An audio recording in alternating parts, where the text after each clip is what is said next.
Ngapain datang? Kami tidak pesan makanan untukmu dan anakmu itu. Bentak ibu mertuaku. Harusnya kalian bawa bekal dari rumah kalau gak punya uang, kata adik iparku.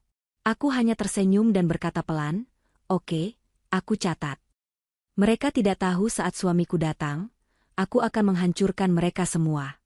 Sebelum ceritanya dimulai, silahkan tulis di kolom komentar dari daerah mana saja teman-teman yang menonton cerita ini. Jangan lupa like dan subscribe agar channel ini bisa semakin berkembang dan bisa mempersembahkan cerita yang lebih menarik lagi. Langit sore baru saja mulai berganti warna, membiaskan cahaya oranye lembut ke jendela rumah kecil yang sederhana namun rapi. Di dalam, Intan, seorang wanita muda dengan hijab yang menutupi kepalanya dengan anggun, sedang tertawa kecil. Ia duduk di atas tikar anyaman, menemani putri kecilnya, Amira, yang baru berusia 4 tahun. Amira sedang asyik menyusun menara dari balok-balok kayu tua.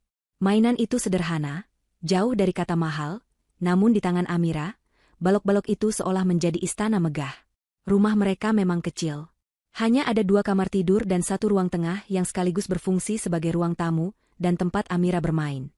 Perabotannya minim, namun kebersihannya selalu terjaga. Kehangatan cinta keluarga kecil itu terasa mengisi setiap sudut ruangan, menjadi benteng tak terlihat dari dunia luar yang seringkali tidak ramah.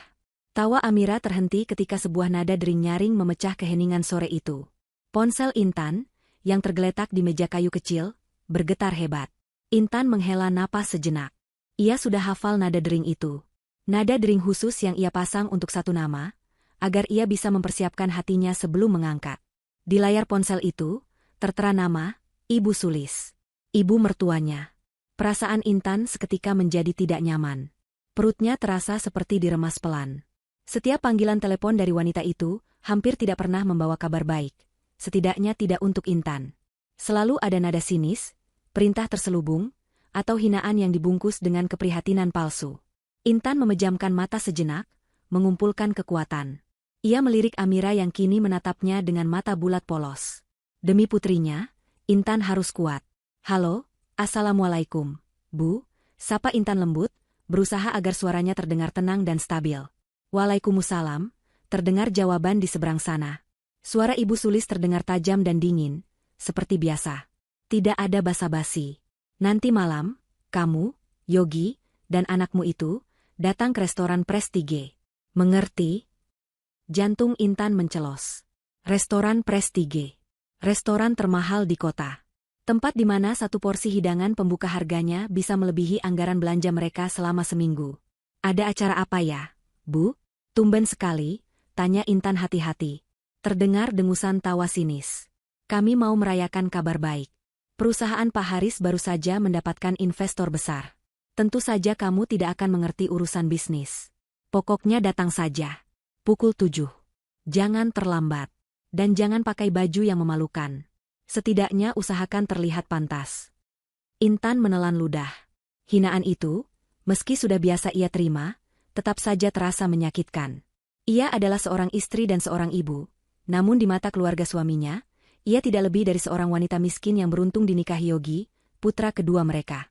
Yogi, suaminya, memang dianggap sebagai anak gagal oleh keluarganya sendiri.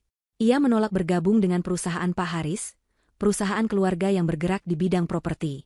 Yogi lebih memilih bekerja sebagai karyawan biasa di sebuah perusahaan teknologi kecil, hidup sederhana bersama Intan. Pilihan hidup Yogi ini dianggap sebagai aib bagi keluarga Haris yang terpandang dan kaya raya. Baik, Bu, jawab Intan singkat. Tepat sebelum Intan hendak menutup telepon, ia mendengar suara lain di latar belakang. Itu suara Tias, adik iparnya, adik kandung Yogi. Suaranya terdengar manja dan mengejek. Buat apa mengundang si miskin itu, Bu? Bikin malu saja. Nanti dia kaget lihat menu, terus tidak bisa bayar. Dan yang lebih menyakitkan, Intan mendengar jawaban Ibu Sulis, yang dibarengi tawa kecil. Justru itu, Tias. Kita perlu dia untuk perbandingan. Supaya semua orang lihat, betapa berbedanya nasib anak yang penurut dengan anak pembangkang. Telepon ditutup begitu saja. Tangan Intan yang memegang ponsel terkulai lemas. Udara di dalam ruangan terasa menipis. Perkataan Tias dan Ibu Sulis berdengung di telinganya. Perbandingan. Jadi, mereka diundang hanya untuk menjadi bahan tertawaan, untuk dijadikan alas kaki bagi kesombongan keluarga Haris. Intan menatap Amira, yang kini kembali bermain balok kayu. Air matanya nyaris jatuh, namun ia menahannya sekuat tenaga. Tidak, ia tidak boleh terlihat lemah di depan anaknya. Ia harus kuat, demi Amira, dan demi Yogi. Beberapa jam kemudian, Yogi pulang. Pria itu tampak lelah. Wajahnya kusut, namun senyumnya langsung terkembang begitu melihat Amira berlari menyambutnya. Yogi memeluk putri kecilnya erat, menciuminya bertubi-tubi. Lalu, ia menghampiri Intan dan mencium kening istrinya dengan lembut. "Assalamualaikum, sayang." "Waalaikumsalam, Mas," jawab Intan, mencoba tersenyum.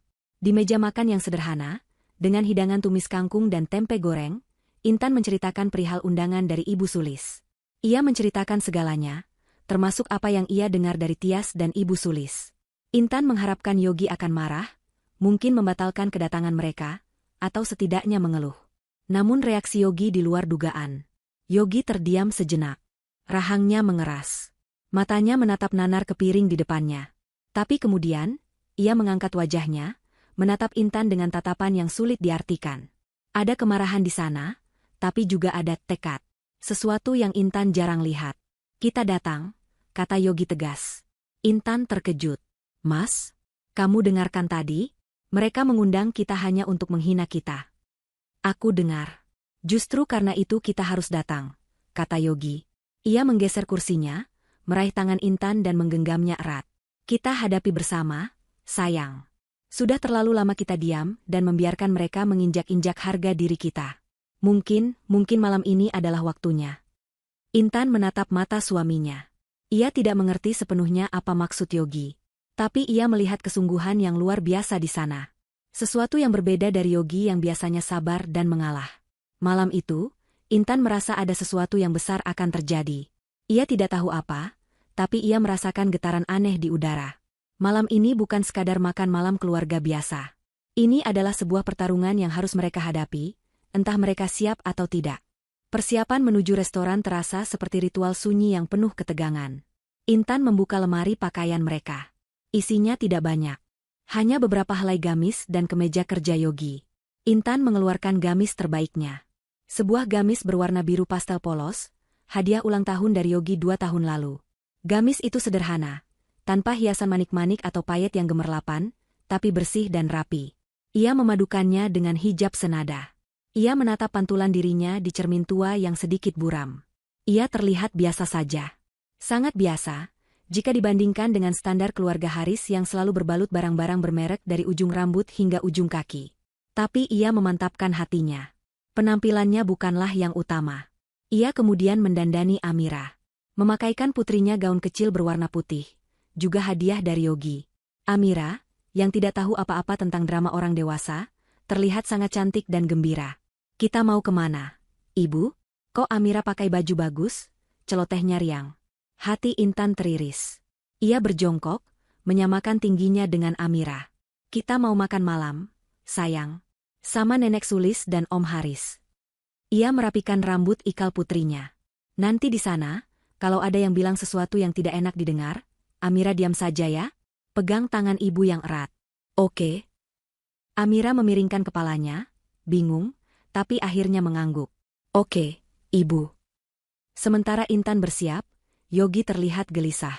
Ia mondar-mandir di ruang tengah sambil memegang ponselnya.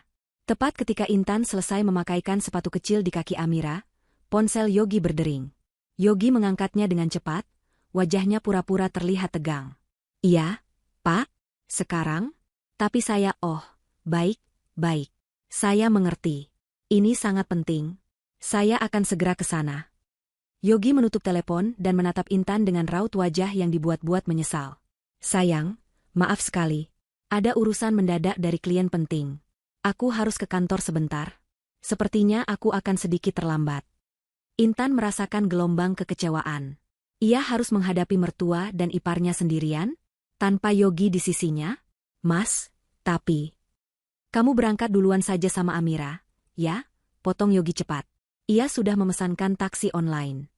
"Aku janji, aku akan menyusul secepatnya. Tidak akan lama." Yogi lalu menarik Intan ke sudut ruangan, menjauh sedikit dari Amira.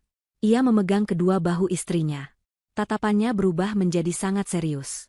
Ini bukan tatapan seorang karyawan yang dipanggil mendadak. Ini tatapan seorang prajurit yang akan berangkat perang. Intan, dengar, katanya dengan suara pelan namun tegas. Apapun yang mereka katakan malam ini, anggap saja angin lalu. Jangan terpancing emosi. Jangan menangis di depan mereka. Paham? Intan mengangguk kaku. Tapi, lanjut Yogi, dan ini bagian yang aneh. Ia melirik ke sekeliling, seolah takut ada yang mendengar. Kalau bisa, rekam semuanya. Suara saja tidak apa-apa. Taruh ponselmu di tas, nyalakan perekam suara. Jangan sampai ketahuan. Lakukan ini untukku. Untuk kita. Untuk jaga-jaga. Intan terbelalak. Jaga-jaga? Jaga-jaga untuk apa? Mas? Kamu bikin aku takut.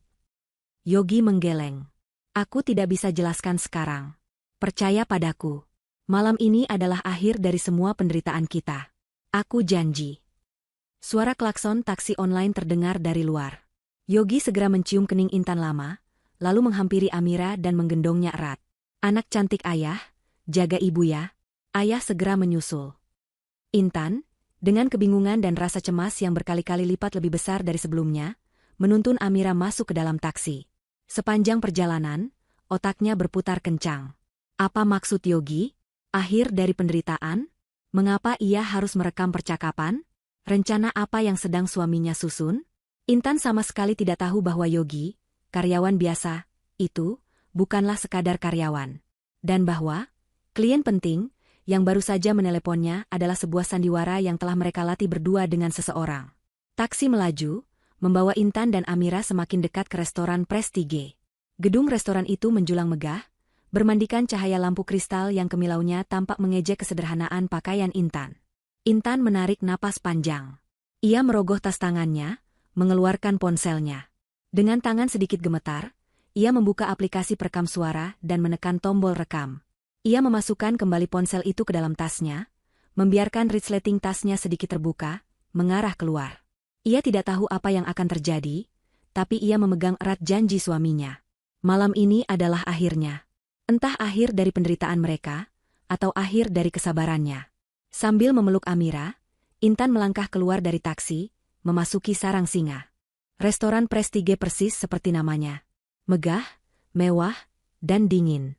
Lantainya terbuat dari marmer impor yang mengilap, begitu bersih hingga Intan bisa melihat pantulan wajah cemasnya sendiri. Lampu-lampu kristal raksasa menggantung dari langit-langit yang tinggi, memancarkan cahaya keemasan yang membuat setiap tamu terlihat seperti bangsawan. Kecuali, Intan merasa, dirinya dan Amira. Gaun putih sederhana Amira dan gamis biru pastelnya, terasa seperti seragam pelayan di tengah lautan jas mahal dan gaun malam berkilauan. Semua orang berbicara dengan nada pelan dan berkelas. Suara denting sendok perak dan garpu terdengar seperti alunan musik. Intan menggenggam tangan Amira erat-erat. Tas tangannya ia dekap di sisi tubuh, memastikan resletingnya yang sedikit terbuka menghadap ke depan. Ponsel di dalamnya masih merekam. Atas nama Ibu Sulis, bisik Intan pada pelayan yang menyambutnya di pintu depan. Pelayan itu menatap Intan dan Amira dari atas ke bawah. Hanya sedetik, tapi tatapan itu cukup untuk membuat Intan merasa kecil. Namun, profesionalitas pelayan itu mengambil alih. Ah, ya, keluarga Bapak Haris. Silakan ikuti saya. Mereka sudah menunggu di ruang VIP. Jantung Intan berdebar semakin kencang saat berjalan melintasi ruangan utama. Ia merasa semua mata memandangnya. Ruang VIP itu terletak di area yang sedikit terpisah, memberikan privasi lebih. Dari balik pintu kaca, Intan bisa melihat mereka. Ibu Sulis, dengan kebaya modern berwarna merah menyala dan tatanan rambut yang tinggi, tampak seperti ratu di singgasananya. Di sebelahnya, Pak Haris duduk dengan angkuh, kemeja batiknya terlihat sangat mahal. Lalu ada Tias, yang mengenakan gaun tanpa lengan berkilauan, perhiasan emas di leher dan pergelangan tangannya memantulkan cahaya lampu. Di samping Tias ada suaminya, seorang pria yang tampak sama sombongnya, dan dua anak mereka, Farel dan Sasa, yang seusia Amira tapi didandani seperti boneka porselen mahal. Begitu Intan dan Amira masuk, semua percakapan berhenti. Suasana yang tadinya hangat dan penuh tawa langsung mendingin. "Oh, kalian," kata Ibu Sulis, nadanya datar. Ia bahkan tidak repot-repot tersenyum. "Duduk di sana." Ia menunjuk dua kursi kosong di ujung meja, paling jauh darinya, paling dekat dengan pintu keluar. Intan menuntun Amira ke kursi itu. Ia membantu Amira duduk di kursi yang terlalu tinggi untuknya. Meja itu, ya Tuhan, meja itu penuh dengan makanan. Ada 3 kotak pizza besar dengan keju meleleh yang aromanya memenuhi ruangan. Ada piring-piring berisi steak dengan saus jamur, pasta carbonara yang krimnya terlihat sangat kental, dan kentang goreng yang masih berasap. Farel dan Sasa, anak-anak Tias, sedang asyik melahap potongan pizza mereka. Di depan mereka, sudah menunggu mangkuk-mangkuk besar es krim Sundae dengan 3 sendok, taburan coklat, dan ceri di atasnya. Amira, yang sejak tadi pagi hanya sarapan bubur dan makan siang dengan telur dadar, menelan ludah. Matanya yang polos dan bulat menatap hamparan makanan itu dengan binar lapar. Ibu, itu pizza, bisik Amira pelan, menarik-narik ujung hijab Intan. Intan tersenyum pedih.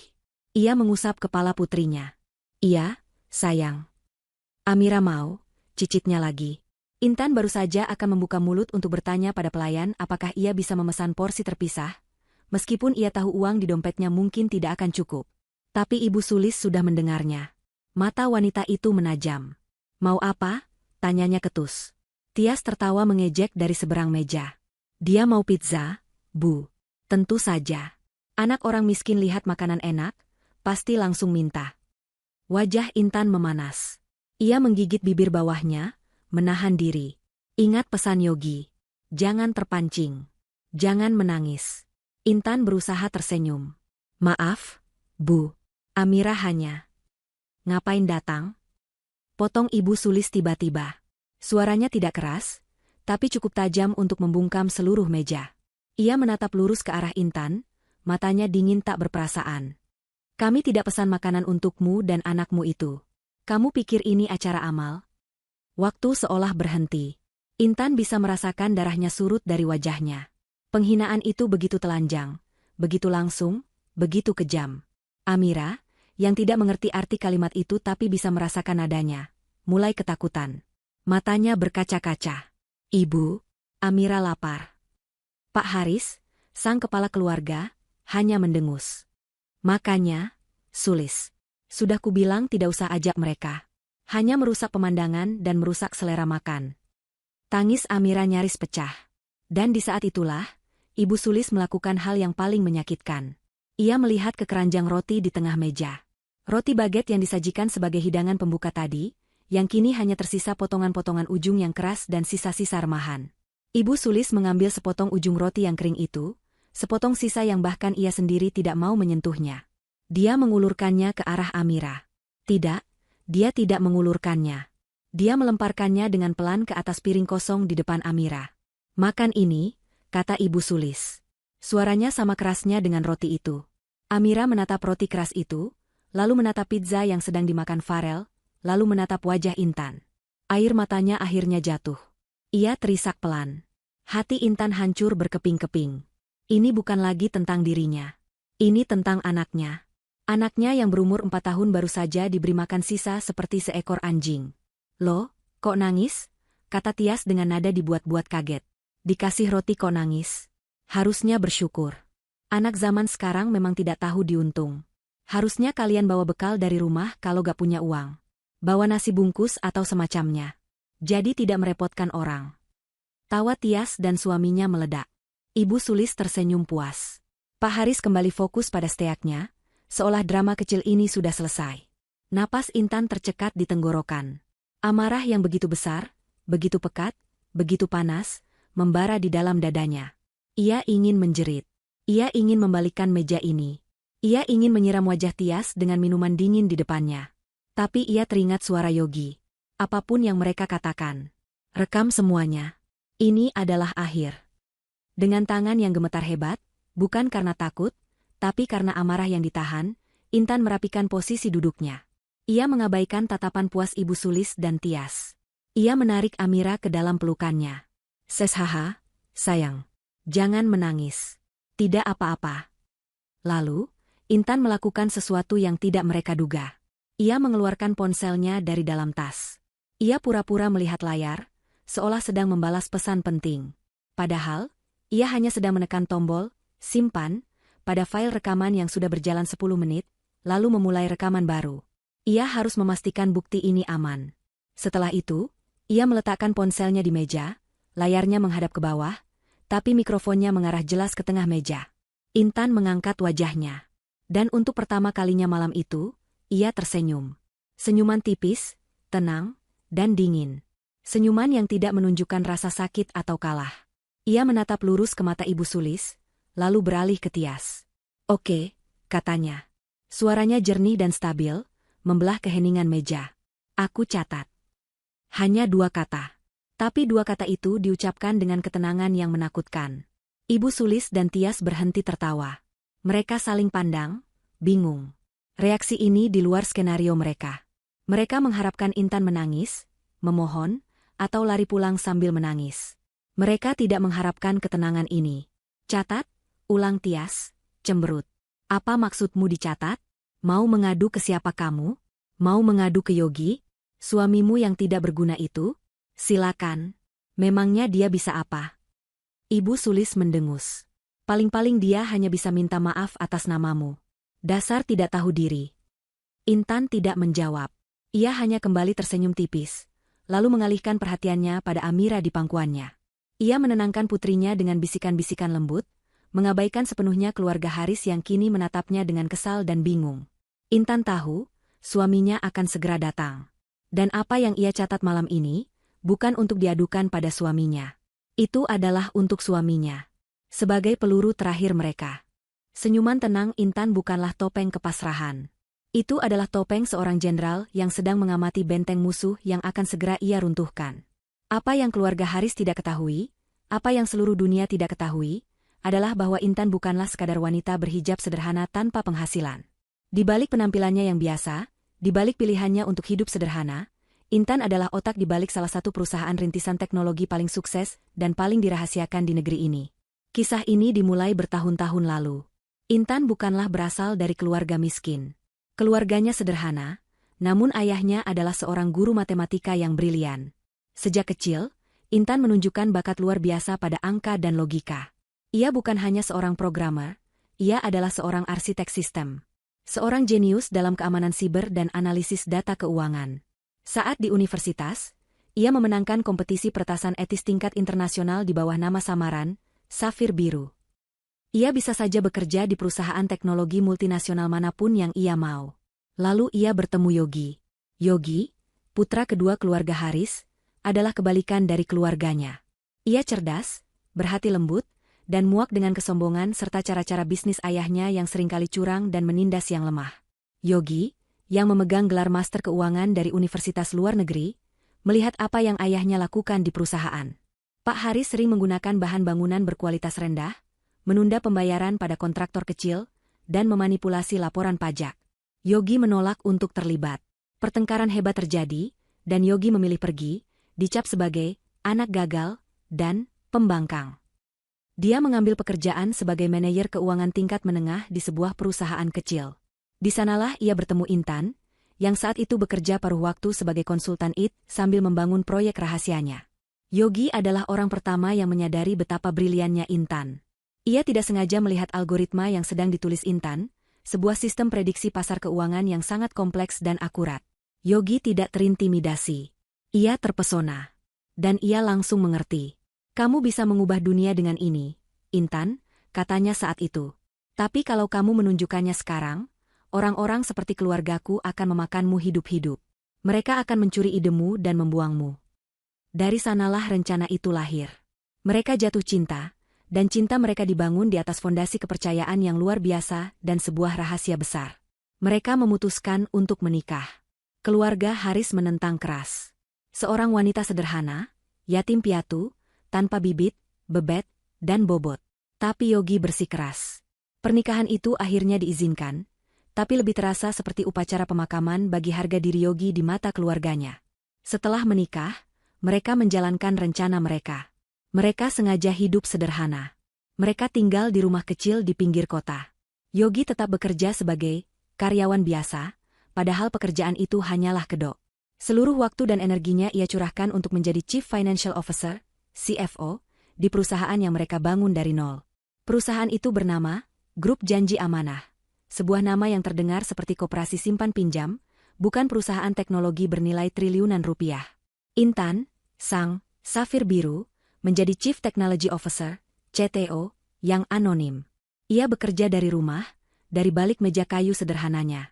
Sementara keluarga Haris mengira ia hanya seorang ibu rumah tangga yang tidak berguna, Intan sebenarnya sedang memimpin tim programmer elit yang tersebar di berbagai negara, mengelola aset digital, dan menciptakan sistem keamanan yang dibeli oleh bank-bank besar di luar negeri. Mereka menyembunyikan kekayaan mereka dengan sempurna. Uang mereka disimpan di rekening-rekening internasional, diinvestasikan kembali ke dalam perusahaan. Mereka hidup sederhana bukan hanya untuk menghindari keserakahan keluarga Haris, tapi juga karena mereka memang tidak peduli pada kemewahan palsu. Bagi mereka, kekayaan sejati adalah Amira dan kebebasan mereka. Selama bertahun-tahun, mereka mengumpulkan kekuatan. Selama bertahun-tahun, mereka mengumpulkan data. Yogi tahu persis betapa rapuhnya perusahaan ayahnya. Pak Haris terlalu sombong untuk beradaptasi dengan teknologi baru. Dan Tias, yang ditempatkan sebagai manajer keuangan, posisi yang seharusnya menjadi milik Yogi, ternyata sangat tidak kompeten. Tias sering melakukan penggelembungan dana, mengambil uang perusahaan untuk gaya hidup mewahnya. Perusahaan Haris berada di ambang kebangkrutan. Mereka terlilit utang di mana-mana. Mereka putus asa mencari investor. Dan disitulah grup janji amanah masuk. Melalui serangkaian perusahaan cangkang yang rumit, perusahaan milik Intan dan Yogi mengajukan tawaran untuk mengambil alih 70% saham perusahaan. Tentu saja, Pak Haris tidak tahu siapa pemilik asli grup janji amanah. Dia hanya melihat angka, sebuah penyelamatan. Dia terlalu sombong untuk memeriksa lebih teliti siapa yang akan menyelamatkannya. Dia hanya tahu investor ini menuntut perombakan manajemen total. Kabar baik yang mereka rayakan malam ini adalah, pada kenyataannya, penyerahan kedaulatan perusahaan mereka. Investor besar yang mereka banggakan adalah wanita yang sedang mereka hina. Panggilan telepon yang Yogi terima tadi, itu bukan dari klien. Itu adalah panggilan terencana dari asisten pribadi Yogi. Urusan mendadak. Itu adalah Yogi yang pergi ke suite hotel mewah yang telah disewa di seberang restoran. Di sana, ia berganti pakaian. Melepaskan seragam, karyawan biasanya, dan mengenakan setelan jas termahal yang dijahit khusus untuknya, seharga puluhan juta rupiah. Dia sedang bersiap untuk membuat pintu masuk.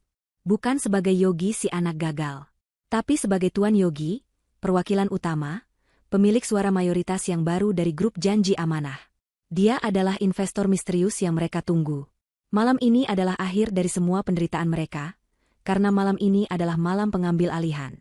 Keheningan yang canggung tercipta setelah dua kata tenang dari Intan, aku catat. Tias dan Ibu Sulis saling berpandangan sejenak. Wajah mereka yang tadinya penuh kemenangan kini sedikit bingung. Reaksi Intan yang datar dan dingin benar-benar di luar dugaan mereka. Mereka mengharapkannya menangis, berteriak, atau setidaknya memohon. Ketenangan Intan terasa seperti sebuah penghinaan baru. Pak Haris, yang tidak suka perayaan pentingnya terganggu oleh drama remeh-temeh, berdeham keras. Ia meletakkan garpu dan pisaunya dengan bunyi denting yang nyaring. Sudahlah. Jangan pedulikan mereka, katanya dengan nada memerintah, matanya menatap tajam ke arah Intan seolah Intan adalah serangga pengganggu. Kita lanjutkan perayaan kita. Wajah Pak Haris segera berubah cerah, penuh dengan kebanggaan yang dibuat-buat. Ia mengangkat gelas minumannya. Seperti yang Ibu Sulis katakan tadi, ia memulai pidato kecilnya, suaranya sengaja dikeraskan agar seisi ruangan VIP bisa mendengar. Malam ini adalah malam bersejarah bagi perusahaan Haris. Kita baru saja kedatangan penyelamat. Seorang investor besar. Ibu Sulis langsung menimpali, senyumnya kembali merekah, melupakan kebingungannya sejenak. Benar sekali, Pak. Investor hebat yang akhirnya akan membawa perusahaan kita ke level yang lebih tinggi. Pak Haris mengangguk puas. Investor ini bukan main-main. Mereka sangat profesional. Mereka setuju mengambil alih 70% saham kita, yang artinya, semua utang kita lunas. Lunas, katanya, menekankan kata terakhir. Tentu saja, ia melanjutkan, seolah itu adalah hal sepele, mereka menuntut perombakan total manajemen. Mereka akan menempatkan orang-orang baru. Membersihkan semua yang tidak kompeten. Tias tertawa riang, memotong sepotong besar pizza dan memakannya dengan lahap. Itu baru bagus. Bersihkan saja semua, Pak, terutama yang tidak berguna. Matanya melirik tajam ke arah Intan. Intan tetap diam. Ia mengambil serbet kain dari meja, dan dengan lembut mengelap wajah Amira yang basah oleh air mata. Ia kemudian menuangkan air putih dari botol di meja ke gelas Amira, mengabaikan lautan makanan di sekitarnya. Amira meminum air itu dengan tegukan kecil, matanya masih menatap lapar pada es krim yang mulai mencair di piring Farel dan Sasa. Roti sisa yang keras itu masih tergeletak menyedihkan di piring Amira, tidak tersentuh. Tentu saja, seru Ibu Sulis, nadanya penuh semangat jahat. Ia kini sudah menemukan kembali kepercayaan dirinya. Saya sudah tahu siapa yang harus pertama kali dibersihkan. Ia mencondongkan tubuhnya ke depan, menatap Intan. Nanti saya akan bilang ke manajemen baru itu, kalau di perusahaan kita ada satu benalu. Namanya Yogi. Suamimu itu. Tias tergelak. Ide bagus, Bu. Buat apa perusahaan besar menampung karyawan gagal seperti Mas Yogi? Dia itu aib keluarga. Dia lebih baik mengurus rumah saja, biar Intan yang cari kerja. Oh, tapi siapa yang mau mempekerjakan wanita udik sepertimu, ya? Tias menatap Intan dari atas ke bawah. Paling-paling jadi tukang cuci. Suami Tias, yang sedari tadi diam, akhirnya ikut bicara. Benar, Tias. Seharusnya setelah perusahaan ini sehat, kita tagih semua uang yang pernah kita pinjamkan pada Yogi. Selama ini dia hidup dari belas kasihan kita. Termasuk rumah kecil yang mereka tinggali itu, bukankah itu masih atas nama ayah? Pak Haris mengangguk. Sebenarnya itu rumah aset perusahaan yang tidak terpakai. Ya, setelah ini sehat, kita bisa jual rumah itu. Lumayan untuk menambah uang belanja Tias. Nah, dengar itu, Intan? Tias berseru penuh kemenangan. Sebentar lagi kalian akan jadi gelandangan. Kalian akan diusir dari rumah itu. Harusnya kamu berlutut di kaki Ibu Sulis sekarang, minta maaf. Mungkin Ibu masih mau berbaik hati memberi kalian tempat di pavilion belakang, dekat kandang anjing. Ibu Sulis tersenyum bangga mendengar usulan putrinya. Lihat saja nanti. Setelah investor baru ini masuk, hidup kita akan semakin jaya. Sedangkan kalian, ia menunjuk Intan dan Amira dengan dagunya, akan semakin tenggelam. Itulah akibatnya kalau tidak tahu diri. Itulah karma karena berani melawan orang tua. Mereka semua tertawa. Tawa mereka memenuhi ruangan VIP itu, memantul di dinding-dinding mahal. Mereka sedang merayakan kesombongan mereka di atas penderitaan Intan dan Amira. Intan hanya menunduk, memeluk Amira di pangkuannya. Tangannya yang bebas berada di atas meja, tepat di sebelah ponselnya yang masih merekam setiap kata, setiap tawa, setiap hinaan. Ia mencatat semuanya, bukan hanya di pikirannya, tapi juga di dalam data digital. Pak Haris mengangkat gelasnya lagi. Sudah. Jangan buang waktu memikirkan mereka. Mari kita bersiap. Sebentar lagi perwakilan investor itu akan tiba untuk menandatangani dokumen final secara seremonial. Mereka sudah memesan tempat di sebelah kita. Oh, siapa namanya, Pak? Tanya Tias manja. Apakah dia orang luar negeri? Bukan. Anehnya, dia orang kita, kata Pak Haris. Ia mengeluarkan ponselnya, membuka pesan. Namanya sebentar ini. Katanya namanya Tuan Yogi. Ibu Sulis dan Tias langsung terdiam. Tawa mereka lenyap. Yogi? Ulang Ibu Sulis, keningnya berkerut. Tidak mungkin. Tias langsung menyahut, lalu tertawa lagi, kali ini dengan nada paksa. Hahaha, ya kali. Mana mungkin Mas Yogi? Nama Yogi kan banyak di dunia ini. Paling-paling Yogi yang lain. Yogi yang kaya raya, yang sukses, yang tampan. Bukan Yogi si pemalas itu. Ada-ada saja ayah ini. Ibu Sulis ikut tertawa. Kamu benar, Tias. Tidak mungkin Yogi anakku. Dia paling sekarang sedang lembur, pura-pura sibuk. Mana mungkin orang penting mau memakai nama yang sama dengan si gagal itu. Mereka kembali tertawa, meremehkan kemungkinan itu. Namun tawa mereka kali ini terdengar sedikit hampa. Di tengah tawa mereka, Intan mengangkat wajahnya. Senyum tipisnya kembali terbit, kali ini sedikit lebih lebar. Karena dia tahu, Tuan Yogi yang mereka tunggu, memang Tuan Yogi yang mereka hina. Tepat ketika tawa Ibu Sulis dan Tias mulai mereda, suasana di luar ruang VIP mereka tiba-tiba berubah. Dari balik pintu kaca, mereka bisa melihat para pelayan yang tadinya bergerak dengan tenang dan anggun, kini tampak panik dan terburu-buru. Manajer restoran, pria yang tadi menatap Intan dengan pandangan merendahkan, kini berdiri tegak di dekat pintu masuk utama restoran. Wajahnya tegang, tangannya terkepal di depan perut, dan ia terlihat berkali-kali merapikan dasi kupu-kupunya. Ia tampak seperti sedang menunggu kedatangan seorang raja. Ada apa itu? Kenapa mereka ribut sekali? Gerutu Ibu Sulis, merasa perayaannya terganggu. Mungkin investornya sudah datang, sahut Pak Haris, buru-buru merapikan kemeja batiknya dan menyeka mulutnya dengan serbet. Ia berusaha terlihat berwibawa. Lalu, pintu utama restoran yang terbuat dari kayu jati tinggi itu terbuka. Bukan hanya terbuka biasa, tapi dibuka oleh 2 orang staf sekaligus, membukanya lebar-lebar. Hening sejenak. Kemudian, langkah kaki terdengar di lantai marmer.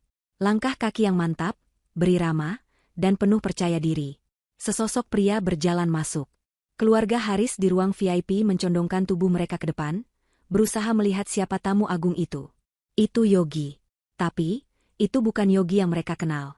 Yogi yang mereka kenal selalu memakai kemeja flanel pudar, atau kemeja kerja katun murah yang sedikit kusut. Yogi yang mereka kenal selalu terlihat lelah, bungkuk, dan mengalah.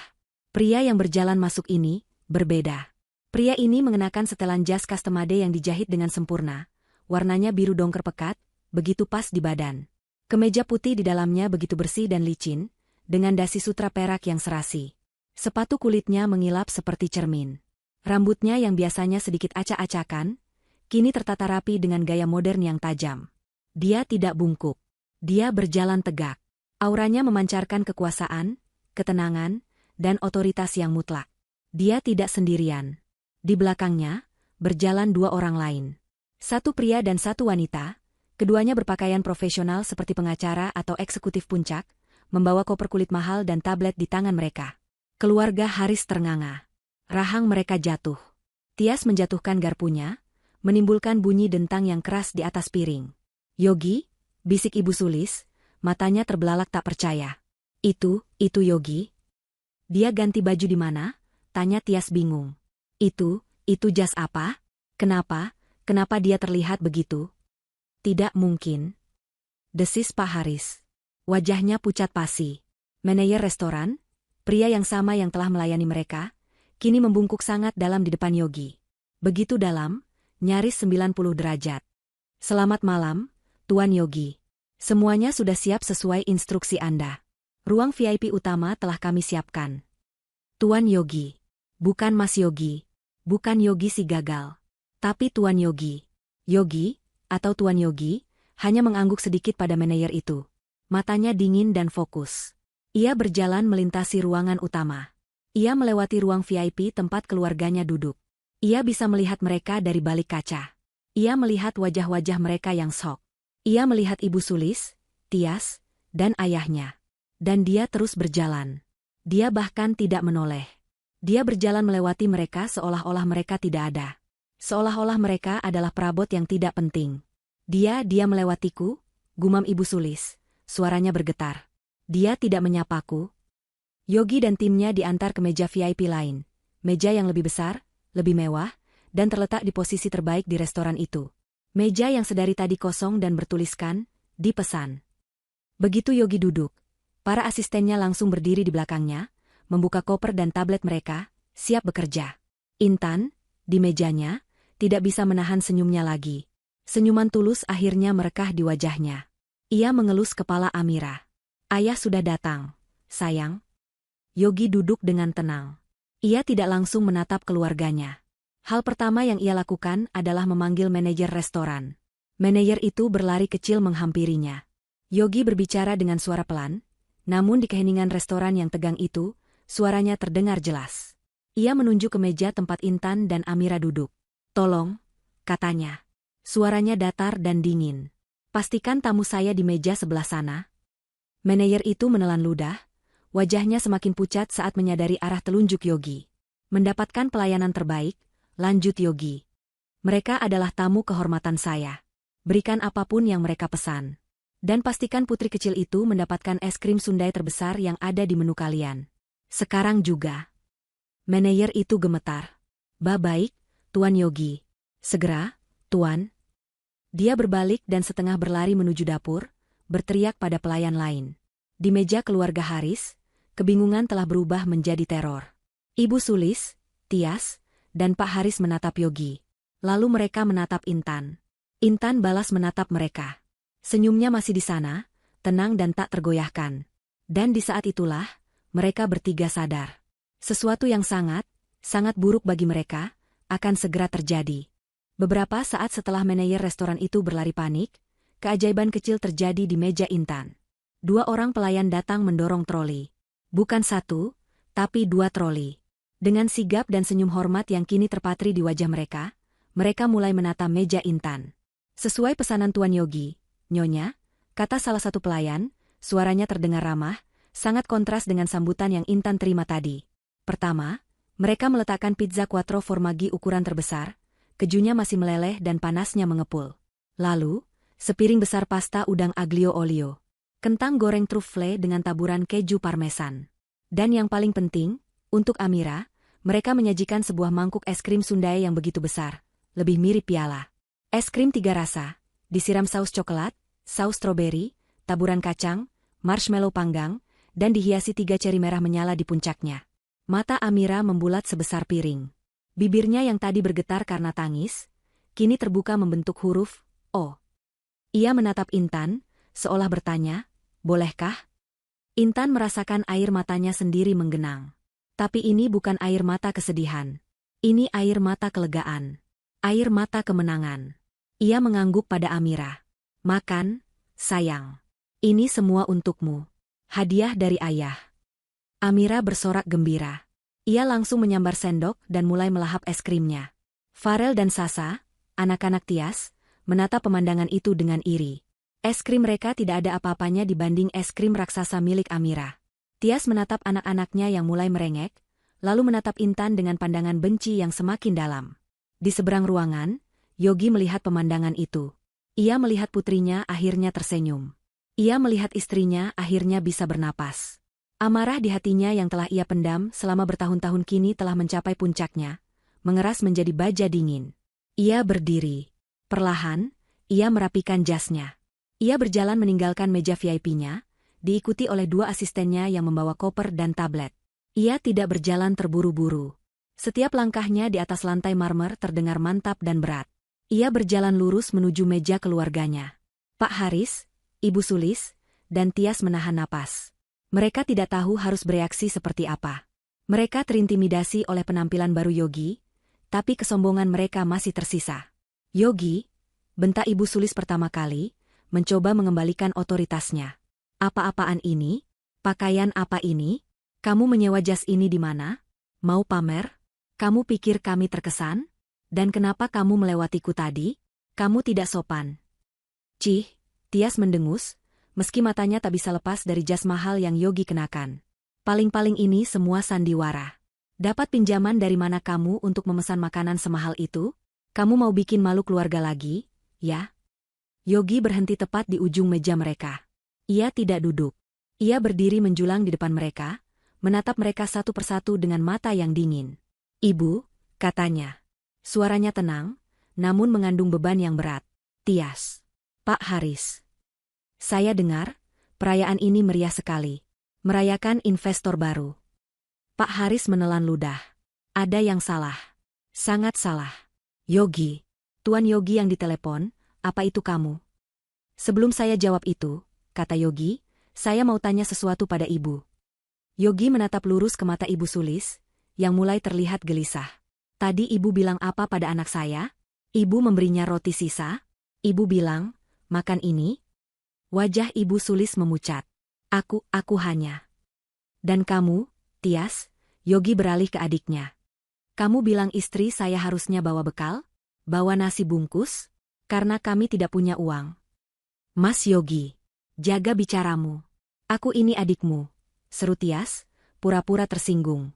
Dan kalian semua menertawakannya. Lanjut Yogi, mengabaikan Tias. Kalian tertawa saat melihat cucu kalian, keponakan kalian, kelaparan dan hanya diberi roti sisa. Hentikan, teriak Ibu Sulis. Siapa kamu berani menceramahi kami? Kamu tetap anak gagal.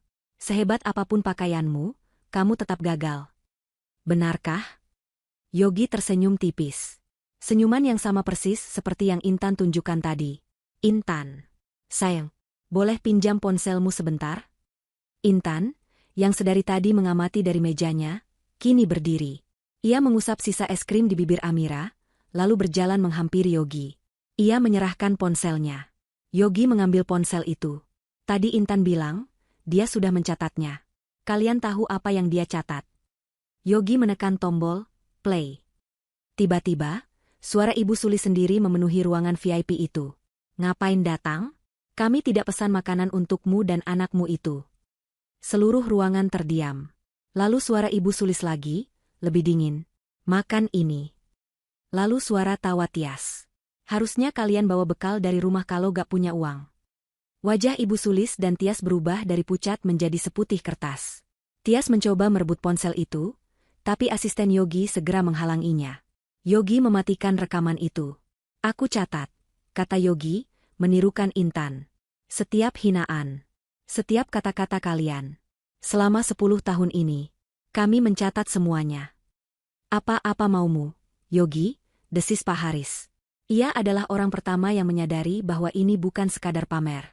Ini adalah pengambil alihan. Kalian merayakan kedatangan investor baru? Tanya Yogi lagi. Kalian bangga perusahaan kalian diselamatkan? Kalian bangga akan ada perombakan manajemen? Yogi menatap ayahnya. Anda benar, Pak. Akan ada perombakan besar-besaran. Yogi kemudian bergeser sedikit, memberi jalan. Ia mengulurkan tangannya ke arah Intan, yang berdiri tegak di sampingnya. Hijab biru pastelnya memancarkan aura ketenangan yang luar biasa. Perkenalkan, kata Yogi dengan suara yang jelas dan lantang, terdengar hingga ke seluruh sudut restoran. Saya Yogi, Chief Financial Officer dari Grup Janji Amanah. Keluarga Haris terkesiap. Dan ini, lanjut Yogi, suaranya kini penuh kebanggaan dan cinta, adalah istri saya, Intan. Ia berhenti sejenak, membiarkan momen itu menggantung. Pemilik, pendiri, dan direktur utama dari Grup Janji Amanah. Dialah Safir Biru. Dialah investor besar yang kalian rayakan. Dialah bos baru kalian. Hening. Keheningan yang terjadi setelah pengumuman Yogi begitu pekat dan berat, seolah-olah semua oksigen di dalam ruangan VIP itu tersedot habis. Waktu terasa membeku. Suara denting garpu Pak Haris yang akhirnya jatuh dari tangannya yang gemetar ke piring porselen terdengar, seperti bunyi lonceng kematian. Lalu, keheningan itu pecah. Pecah oleh suara tawa. Tawa yang nyaring, melengking, dan penuh kepalsuan. Hahaha. Tias tertawa terbahak-bahak, memegangi perutnya. Mas Yogi. Mas Yogi. Sandiwaramu bagus sekali. Aku hampir saja percaya. Hahaha. Intan? Ia menunjuk Intan dengan jarinya. Si wanita udik yang bisanya cuma masak tempe ini? Pemilik perusahaan? Yang benar saja. Kamu pasti sudah gila. Kamu pasti bersekongkol menipu kami. Kan? Kamu dapat uang dari mana untuk menyewa 2 badut ini? Ia menunjuk asisten Yogi. Tapi tawanya berhenti tiba-tiba. Karena tidak ada orang lain yang ikut tertawa. Yogi hanya menatapnya dengan pandangan kasihan. Pak Haris menatap kosong ke meja, bibirnya bergerak-gerak tanpa suara. Dan Ibu Sulis. Wajah Ibu Sulis berkerut. Bukan karena marah, tapi karena otaknya sedang bekerja keras, mencoba menyangkal apa yang indranya katakan. Tidak mungkin, bisiknya. Yogi, kamu menipu kami. Kamu pasti bekerja sama dengan perempuan sihir ini. Dia pasti sudah mencuci otakmu. Anak durhaka. Kamu tega melakukan ini pada ibumu sendiri. Anak durhaka? Yogi mengulang kata itu, suaranya menusuk. Ibu. Seorang ibu tidak akan membiarkan cucunya kelaparan. Seorang ibu tidak akan memberi makan cucunya dengan roti sisa. Seorang ibu tidak akan menghina menantunya di depan umum. Anda mungkin melahirkanku, Bu. Tapi Intan adalah keluargaku. Bohong. Jerit Ibu Sulis, akhirnya meledak. Ia berdiri dari kursinya begitu cepat, hingga kursinya terjatuh ke belakang. Kamu penipu. Kalian semua penipu. Satpam. Panggil Satpam. Usir mereka. Mereka ini penipu. Tenang, Ibu Sulis. Tiba-tiba asisten wanita di belakang Yogi melangkah maju. Dia membuka koper kulitnya. Dia bukan badut. Dia memancarkan aura profesional yang tajam dan dingin. Permisi, katanya. Nama saya Rina. Saya adalah kepala tim legal dari Grup Janji Amanah. Rina mengeluarkan beberapa lembar dokumen tebal dengan sampul biru tua. Ia meletakkannya di meja, tepat di depan Pak Haris. Bapak Haris yang terhormat, kata Rina dengan suara datar. Sesuai dengan dokumen perjanjian akuisisi yang telah Bapak tanda tangani dengan kesadaran penuh 2 hari yang lalu, pada halaman 3, butir 2A, per jam 17.00 waktu Indonesia Barat hari ini, 70% saham perusahaan Haris resmi beralih kepemilikannya kepada Grup Janji Amanah. Wajah Pak Haris semakin pucat. Dia ingat dokumen itu. Dokumen tebal yang tidak ia baca sepenuhnya, karena ia terlalu senang utangnya akan lunas. Dan, Lanjut Rina, sesuai anggaran dasar perusahaan kami, pemilik tunggal dan pemegang suara tertinggi dari grup janji amanah adalah. Ia mengambil jeda, Nyonya Intan. Beliau ada di sini. Tias berhenti tertawa. Matanya terbelalak ngeri. Tidak, tidak. Ibu Sulis terhuyung. Nyonya Intan, Nyonya. Pak Haris, seorang pebisnis, mengerti kenyataan lebih cepat. Dia tahu dia sudah kalah telak. Wajahnya menua 20 tahun dalam sekejap. Dia memegang dadanya. Grup, janji, amanah, J. A. Yogi. Intan. Astaga, bagaimana aku bisa begitu bodoh? Yogi kini mengambil alih. Pak Haris, Anda tadi bilang, investor baru akan membersihkan semua yang tidak kompeten. Anda benar. Kita mulai pembersihan ini sekarang. Yogi menatap ayahnya. Pak Haris, atas nama pemilik baru, Anda resmi diberhentikan dari posisi direktur utama. Audit kami menemukan kelalaian manajemen yang disengaja, penggunaan material di bawah standar, dan manipulasi laporan pajak selama bertahun-tahun. Anda tidak akan mendapat pesangon. Anda justru akan mendapat tagihan. Tidak, desis Pak Haris. Selanjutnya, Yogi beralih ke Tias, yang kini gemetar hebat di kursinya. Tias, kamu bilang kamu mau membersihkan Benalu, kan? Ironis sekali, karena audit kami juga menemukanmu. Penyelewengan dana besar-besaran di Departemen Keuangan yang kamu pimpin. Uang perusahaan dipakai untuk membeli tas mewah, mobil sport, dan liburanmu. Kamu tidak hanya dipecat. Yogi memberi isyarat pada asisten pria di sebelahnya. Asisten itu mengeluarkan ponsel dan menekan sebuah nomor. Tim kepolisian sudah dalam perjalanan ke rumahmu untuk melakukan penyitaan aset. Kamu akan kami tuntut secara hukum. Tidak Aak. Tias menjerit sejadi-jadinya. Suaranya melengking histeris. Ia mencoba lari, tapi suaminya yang dari tadi diam 1000 bahasa, menahannya. Lepaskan aku. Lepaskan. Ini tidak mungkin. Mas Yogi. Ampun, Mas. Ampuni aku. Dan terakhir. Yogi menatap Ibu Sulis. Wanita yang tadi begitu angkuh, kini berdiri limbung, wajahnya basah oleh air mata ketakutan. Untuk Ibu, kata Yogi dingin. Anda suka sekali merayakan, bukan? Anda menikmati semua fasilitas perusahaan. Kartu kredit tanpa batas. Mobil mewah. Supir pribadi. Yogi memanggil manajer restoran, yang sejak tadi berdiri kaku di sudut ruangan, menonton drama itu dengan ngeri. Manajer. Manajer itu berlari tergopoh-gopoh. Ya, Tuan Yogi. Tolong, kata Yogi, suaranya terdengar jelas di seluruh restoran yang kini hening. Mulai detik ini, semua kartu kredit perusahaan atas nama Sulis Haris dan Tias Haris, resmi dibekukan. Jika mereka mencoba membayar makanan mereka malam ini dengan kartu itu, tolong potong kartunya di depan mereka. Itulah puncaknya. Ibu Sulis tidak pingsan. Dia melakukan sesuatu yang lebih buruk. Dia menjerit. Jeritan yang bukan seperti manusia. Jeritan histeris yang panjang, putus asa, dan penuh amarah. Tidak Aak. Uangku. Kartuku. Yogi. Kamu anak setan. Kembalikan. Kembalikan semuanya. Tias ikut menjerit, ini tidak adil. Ini perampokan. Kalian perampok. Kekacauan itu sempurna. Perayaan kesombongan itu telah berubah menjadi neraka pribadi mereka. Jeritan histeris Tias dan Ibu Sulis menggema di seluruh penjuru restoran Prestige. Para tamu di ruangan utama yang tadinya menikmati makan malam mereka dengan tenang, kini berbisik-bisik, beberapa bahkan memberanikan diri mendekat untuk melihat drama yang terjadi di ruang VIP keluarga Haris. Kekacauan itu begitu nyata, begitu memalukan. Tias benar-benar kehilangan akal sehatnya. Tidak, aku tidak mau dipenjara. Lepaskan aku, teriaknya sambil meronta-ronta dari pegangan suaminya. Mas Yogi, Mas, aku adikmu. Aku minta maaf. Aku salah. Tolong jangan penjarakan aku. Aku akan kembalikan uangnya. Aku janji. Ia mencoba menerobos, berniat berlutut di kaki Yogi. Namun, Yogi tidak bergeming. Wajahnya tetap tenang, namun dingin. Ia bahkan tidak menatap Tias. Ia hanya memberi isyarat kecil dengan dagunya. Asisten legalnya, Rina, segera melangkah maju, menghalangi Tias. Nyonya Tias, kata Rina dengan suara profesional yang tidak berperasaan. Upaya Anda untuk bernegosiasi dengan Tuan Yogi saat ini tidak relevan. Ini bukan lagi urusan keluarga, ini adalah urusan hukum korporasi. Jumlah yang Anda gelapkan, 6,8 miliar rupiah, bukanlah angka yang bisa diselesaikan dengan minta maaf. 6,8 miliar. Angka itu menggantung di udara. Suami Tias, yang mendengar jumlah itu, langsung melepaskan pegangan pada istrinya. Wajahnya pucat pasi. Dia menatap Tias dengan pandangan ngeri. Dia tahu Tias boros, tapi dia tidak tahu istrinya adalah seorang kriminal. 6,8, ulang suami Tias, suaranya bergetar. Tias, apa yang sudah kamu lakukan? Kamu menghancurkan hidup kita.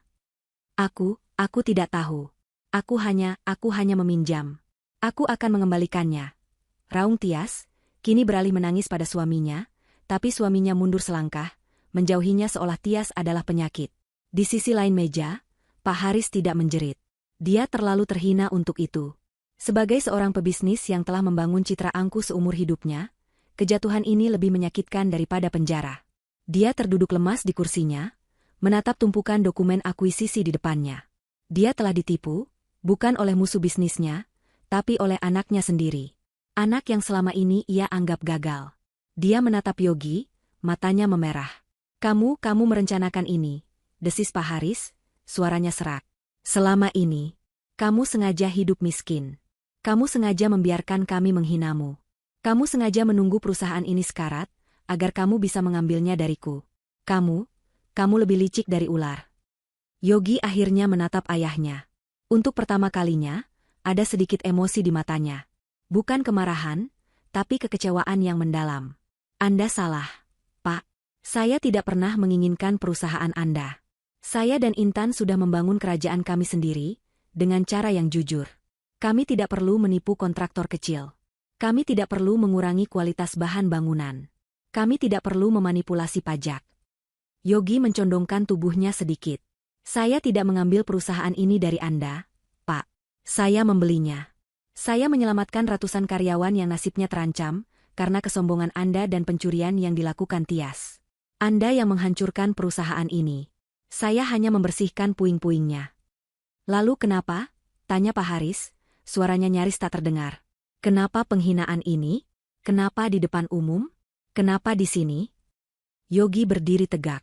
Ia melirik ke arah Intan, yang kini berdiri tenang di sampingnya.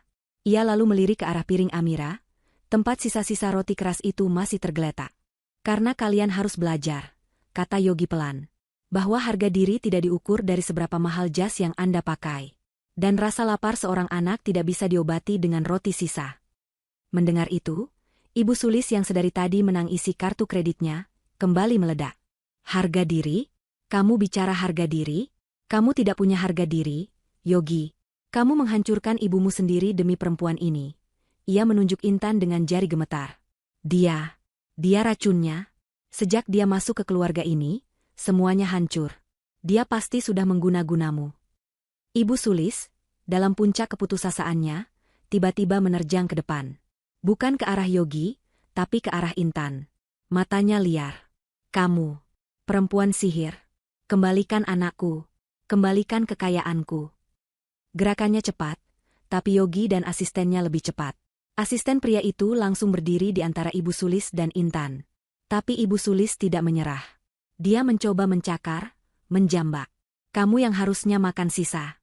Kamu dan anak haramu itu. Cukup. Itu bukan suara Yogi. Itu suara Intan. Suara Intan tidak keras. Tidak menjerit. Tapi suara itu diucapkan dengan otoritas yang begitu kuat, begitu dingin, hingga Ibu Sulis seketika membeku. Seluruh restoran terdiam. Bahkan Tias berhenti menangis. Intan melangkah maju perlahan, melewati asisten yang melindunginya. Ia kini berdiri berhadapan langsung dengan Ibu Sulis. Hanya berjarak 1 lengan. Mata Intan yang biasanya lembut, kini menatap tajam, lurus ke dalam jiwa Ibu Sulis. Anda memanggil anak saya apa? Tanya Intan pelan.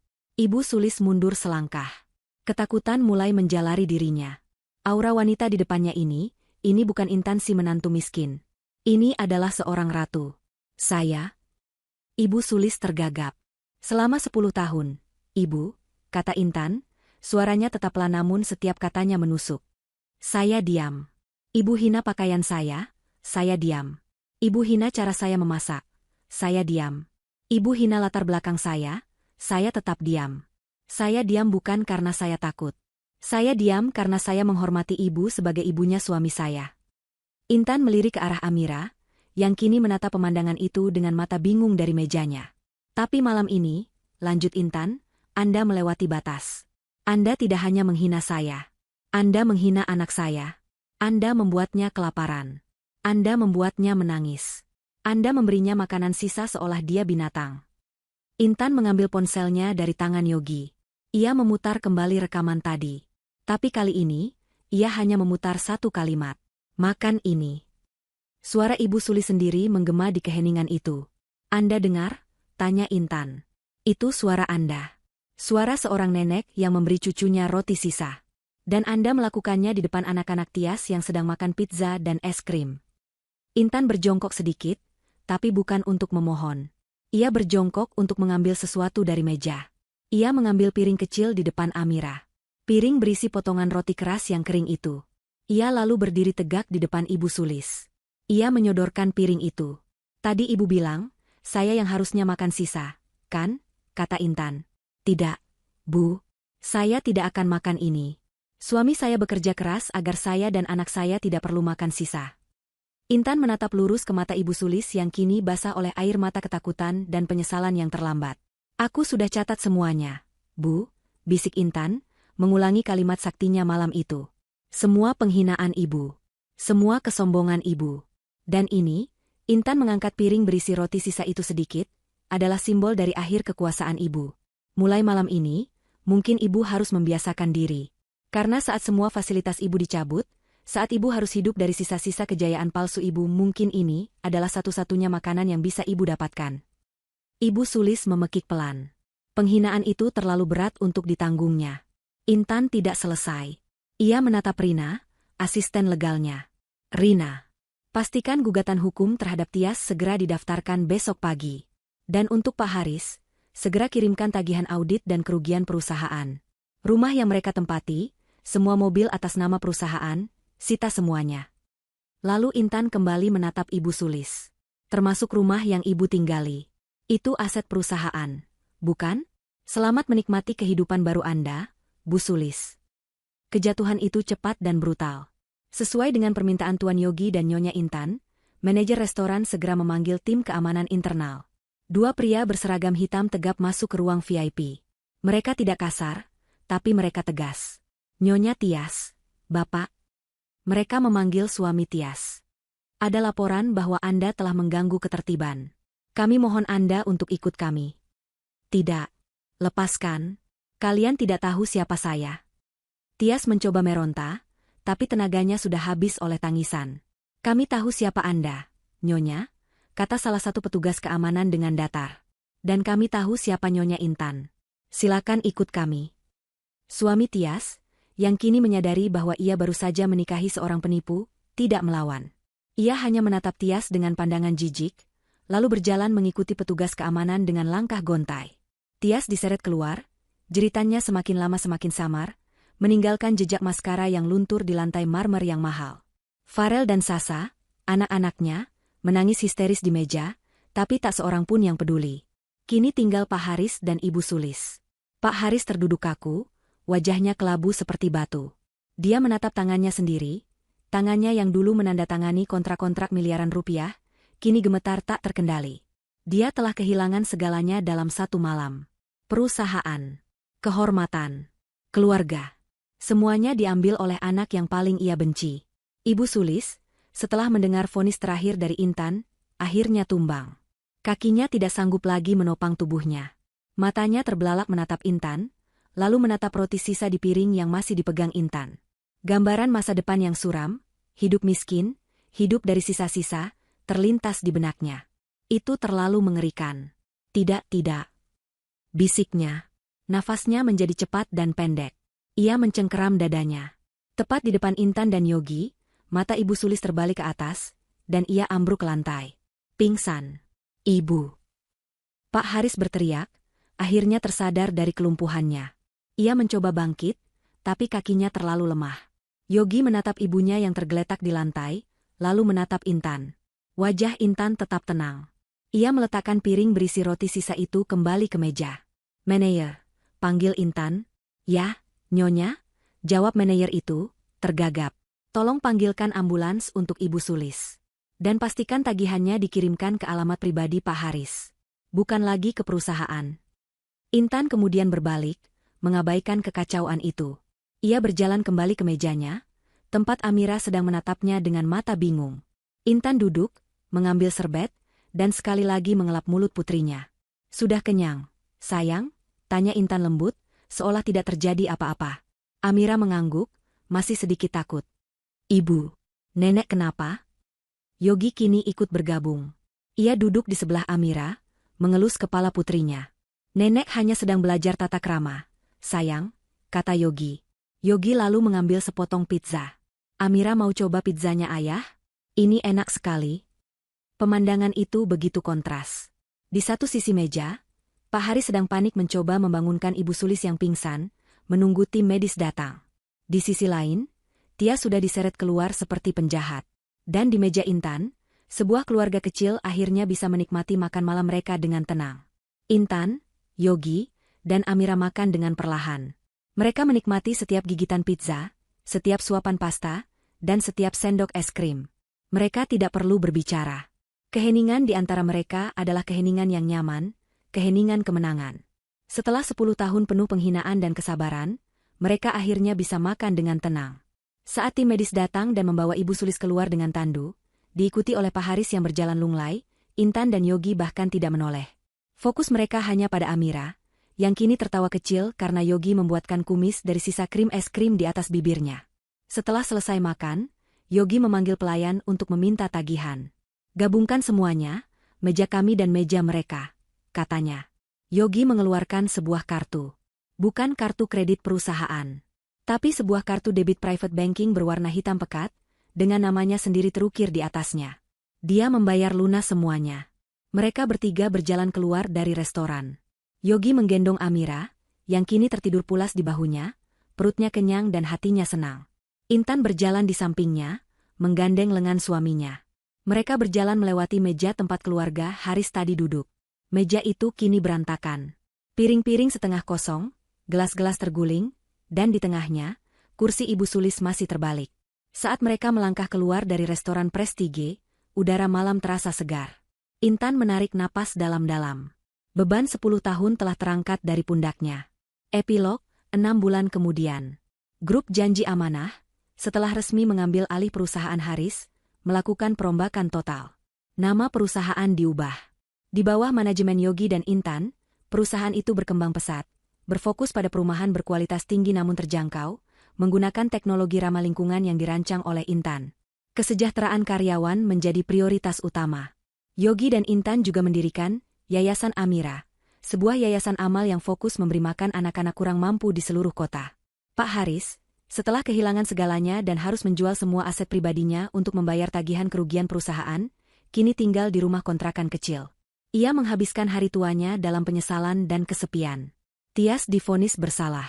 Ia dijatuhi hukuman penjara 5 tahun dan seluruh asetnya disita negara. Suaminya menceraikannya dan membawa kedua anak mereka pergi, tidak ingin berurusan lagi dengannya. Dan Ibu Sulis. Setelah pulih, ia tidak punya pilihan selain tinggal bersama Pak Haris di rumah kontrakan sempit itu. Ia harus belajar memasak sendiri, mencuci sendiri, dan hidup dengan uang pensiun kecil yang tersisa. Tidak ada lagi kebaya mahal, tidak ada lagi restoran mewah. Adegan terakhir menampilkan Ibu Sulis sedang duduk di teras rumah kontrakannya yang panas. Ia lapar. Pak Haris baru saja pulang dari pasar, membawa sebungkus nasi dan lauk seadanya. Di warung tadi, seorang pelanggan pergi, meninggalkan setengah potong roti tawar di piringnya. Pelayan warung, yang kasihan melihat Pak Haris, membungkus roti sisa itu untuknya. Pak Haris memberikan bungkusan itu pada Ibu Sulis. "Makan ini," katanya dengan suara datar. Ibu Sulis membuka bungkusan itu. Di dalamnya, sepotong roti sisa yang kering. Wanita itu menatap roti itu. Tangannya gemetar. Pemandangan di restoran Prestige 6 bulan lalu berkelebat di benaknya. Suara Intan. Mungkin ini adalah satu-satunya makanan yang bisa ibu dapatkan. Ibu Sulis menangis. Bukan tangisan histeris, tapi tangisan pelan yang penuh kepedihan. Karma telah dibayar tuntas.